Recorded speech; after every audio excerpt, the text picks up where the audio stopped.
ब्रह्मचार्य भाग 2। ऐसा सुना है कि पूज्यपाद आचार्य कैलाश सूर्यजी महाराज अपनी संसारी धर्मपत्नी वंदन करने आए तब अपना मुंह दीवार तरफ रखकर बैठते और जितनी आवश्यक हो उतनी ही बात करते थे। कितने बाह्य आचार्य बिल्कुल नहीं आचरते, अकेली स्त्री के साथ हास्य मजाक भी करते, फिर भी अपने को निर्विकारी ब्रह्मचारी कहलवाते।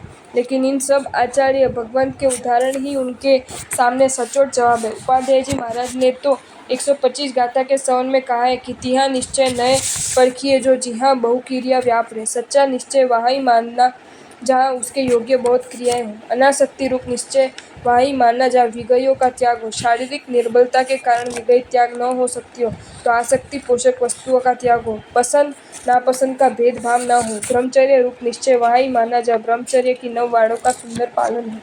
ऐसा हर एक निश्चय के लिए समझना।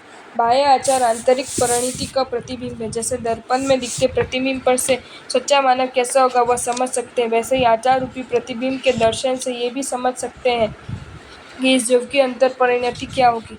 यानी जिसके बाह्य आचारों में गड़बड़ दिखती है उसके पास निश्चय शुद्धि की अपेक्षा नहीं रखनी। वहाँ निश्चय में परिणति में भी गड़बड़ घोटाला होने की पूरी संभावना है।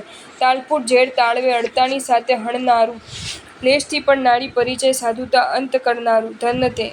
अगर जहर मुंह में रखे और जीभ के तलुवे को स्पर्श करे तो दूसरे ही क्षण मृत्यु हो जाती है, वह तालपुर जहर है। भगवान स्वयंभव सूरी जी 10 वैकालिक 856 गाथा में कहते हैं कि 3 वस्तुएं मोक्षार्थी साधु के लिए तालपुर जहर के समान है। विभूषा, स्त्री संसर्ग, नाड़ी परिचय, प्रणीत विघई वाला भोजन। ये रहे उन महात्मा के अनमोल वचन। विभूषा इत्थि संसर्गो पणियम रस भुवनम नरस सत्तग वेसिसम विषम तालुडम जहाँ। इसमें स्त्री परिचय को तालपुर जहर की उपमा दी है।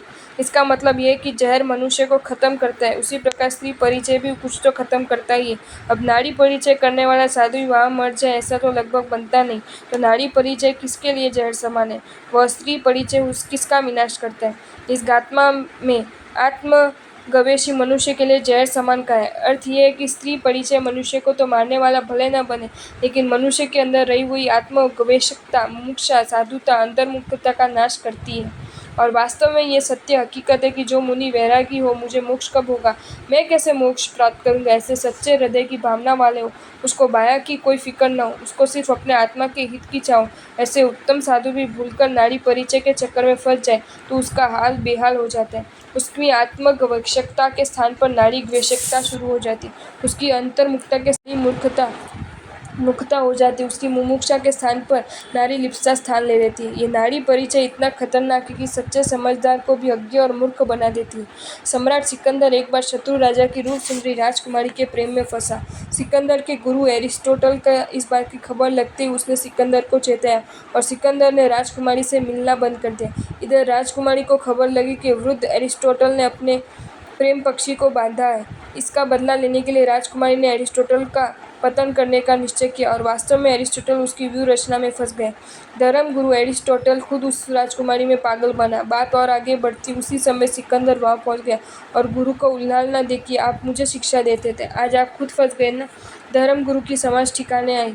सिकंदर से कहा, सिकंदर, स्त्री के फंदे में फंसे हुए की क्या दशा होती है, यहाँ तू लेख ले। मेरे जैसा बूढ़ा तत्वज्ञानी भी इसके पीछे बकरी समान बन गया। अभी कुछ नहीं बिगड़ा, चल अपने दोनों भाग जाते हैं। दोनों गुरु शिष्य कमान से निकले तीर के समान जल्दी से भाग चले। राजकुमारी दोनों पक्षियों को पिंजरे में से छूटते देख हाथ मलती रह गई।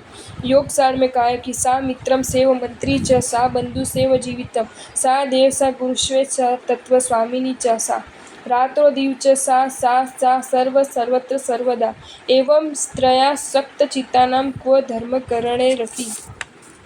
स्त्री में आसक्त बने हुए तो वह स्त्री ही मित्र, वह स्त्री ही मैत्री, वही भाई और वही जीवन, वही देवादिदेव और वह स्त्री ही अपनी गुरु, वही तत्व और वह स्त्री ही उसकी अपनी मालकिन लगती है। दिन हो या रात, सब जगह हमेशा सभी वस्तु में वह स्त्री देखा करे। ऐसे लोगों को धर्म करने में आनंद आई कैसे? एक बार स्त्री परिचय होता है, फिर पूरे दिन उसके ही विचार चलते हैं, उसके रूप का स्मरण, उससे बार बार मिलने की इच्छा, एक या किसी दूसरे बहाने से उससे परिचय बढ़ाने की लालसा होती है और उसी स्त्री का भी वैसा ही भाव अपने प्रति ही हो, ऐसी इच्छा रहती है। हाय, जीते हुए भी मूर्छसम बन जाते हैं। उसकी साधुता, उसकी आत्मरमणता का दिवाला निकल जाता है। स्त्री सुख तो मिलेगा या नहीं, लेकिन स्त्री परिचय मात्र से सतत उसके विचार से उसका चरित्र परिणाम खत्म हो जाता है। इसी कारण आशिक नाड़ी परिचय साधुता का नाशक कहलाता है, वह योग्य है। उसमें भी अनुकूल प्रसंगों के विपरीत प्रतिकूल प्रसंग भी बने और नारी दगा दे या स्नेह कम कर दे, परिचय त्याग दे, तो फिर अनेक संक्लेशों की आग भड़कती है। उस नारी को खुश करने की नई नई स्कीम मन में सोचा करते हैं। सुना है कि मिस वर्ल्ड बनी ऐश्वर्या को किसी के साथ विभेद तय हुआ, तब आघात के कारण भारत के सैकड़ों युवकों ने आत्महत्या की। ये कैसा पागलपन! जो स्त्री अपने को कभी मिलने वाली नहीं, वैसी समझ होते हुए भी उसका विवाह दूसरे के साथ हो रहा हो, उससे आघात पाकर जीवन लीला समाप्त करना, ये कैसी मूर्खता है। लेकिन ये कामराग ऐसा खराब है कि अच्छे से अच्छा व्यक्ति भी पागल से भी बदतर हुए बिना नहीं रहता।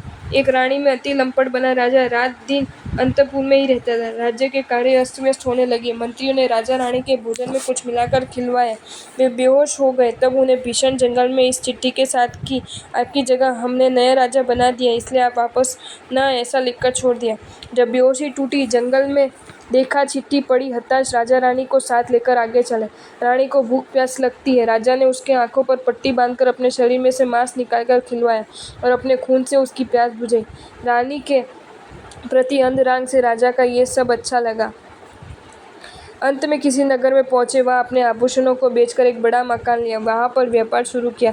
राजा कार्य से नगर बाहर जाता रहता है। घर में रानी की संभाल और कार्य के लिए उसने एक लंगड़े को नौकर के रूप में रखा। अब देखो ये महाराजा कैसा कमाल करता है। इधर ये रानी उस लंगड़े रूपी नौकर में आसक्त बनती है और एक दिन उन दोनों ने मिलकर राजा को बहाना से शराब पिलाकर बेहोश करके नदी में फेंक दिया। भाग्य से वह राजा बच गया और वह एक ऐसे नगर में पहुंचा जहाँ के अपुत्र ऐसे राजा की मृत्यु उसी दिन हुई थी और पुण्य के प्रभाव से वह वहाँ का राजा बना। इधर रानी और उस लंगड़े की स्थिति ऐसी बनी कि पेट भरना भी मुश्किल हो रहा था। वह रानी उस लंगड़े को उठाकर भीख मांगकर अपने पेट मुश्किल से भर रही थी। वे उस नगर को छोड़कर गांव दर गांव भटकते उस राजा के नगर में पहुंचे। एक दिन राजा ने उन दोनों को देखा, उसे प्रचंड वैराग्य जगा और उसने दीक्षा ले ली। कुलवान रानी अपने लिए मांस और खून को काटकर देने वाली ऐसे रूपवान प्रति राजा का रूपहीन एक लंगड़े की खातिर नदी में फेंक दे और उस लंगड़े को उठाकर भीख मांगकर गुजारा करे। हाँ, ये कैसी कर्म की विचित्रता! और वह राजा भी कितना पागल कि पत्नी को मांस खून खिलाने भी आनंद अनुभव करे। यही सब मोह की धमाल है। और ये समझ के रखना कि साधु कहीं भी थोड़े से भी नारी परिचय में फंसेगा तो उसका इहलोक और परलोक सभी बिगड़ेगा। इस लोक में अपयश अपकीर्ति मिलेगी और परलोक में अनंत दुर्गति में मुंह फाड़कर उसका इंतजार करेगी। शास्त्र कहते हैं कि अजाणु चरो साहु लहय अकीर्ति खू अचिरेन। साध्वी जी का अनुचर नौकर जैसा बना हुआ साधु बहुत तेजी से अपकीर्ति को प्राप्त करता है। जैसे साधु या का साध्वी परिचय नारी परिचय तालपुर जहर समान है, वैसे ही साध्वियों का पुरुष परिचय साधु परिचय तालपुर जहर समान है। साध्वी आलोचना आदि विशिष्ट कार्यों के लिए पीड़ गीतार्थ वृद्ध आचार्य भगवान की परिचय रखे, लेकिन दूसरे किसी के साथ साध्वी जी को परिचय रखने की जरूरत कहाँ है। वे तो अपनी प्रवर्तिनी गुरुनी जी की आज्ञा में रहे, उनकी आज्ञा अनुसार ही वर्तन करें। आपको ये वीडियो अच्छा लगा हो तो इसे लाइक करें और शेयर करें और ऐसे ही नए नए वीडियोज़ देखने के लिए सब्सक्राइब करें हमारे channel Jain facts and stories को।